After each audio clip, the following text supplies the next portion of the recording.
Once upon a time, there was a kingdom. The king there only had one leg and one eye, but he was very intelligent and kind. Everyone in his kingdom lived a happy and a healthy life because of their king. One day the king was walking through the palace hallway and saw the portraits of his ancestors. He thought that one day his children will walk in the same hallway and remember all the ancestors through these portraits. But, the king did not have his portrait painted. Due to his physical disabilities, he wasn't sure how his painting would turn out. So he invited many famous painters from his and other kingdoms to the court.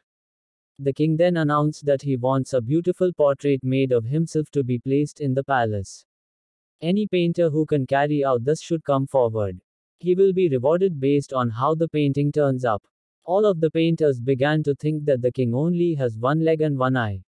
How can his picture be made very beautiful? It is not possible, and if the picture does not turn out to look beautiful, then the king will get angry and punish them. So one by one, all started to make excuses and politely declined to make a painting of the king. But suddenly one painter raised his hand and said that I will make a very beautiful portrait of you which you will surely like. The king became happy hearing that, and other painters got curious. The king gave him the permission and the painter started drawing the portrait. He then filled the drawing with paints. Finally, after taking a long time, he said that the portrait was ready. All of the courtiers, other painters were curious and nervous, thinking, how can the painter make the king's portrait beautiful because the king is physically disabled? What if the king didn't like the painting and gets angry? But when the painter presented the portrait, everyone in the court, including the king, left stunned.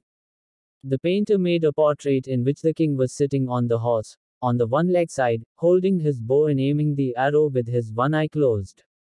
The king was very pleased to see that the painter has made a beautiful portrait by cleverly hiding the king's disabilities. The king gave him a great reward. Moral: we should always think positive of others and ignore their deficiencies. We should learn to focus on the good things instead of trying to hide weaknesses. If we think and approach positively even in a negative situation, then we will be able to solve our problems more efficiently.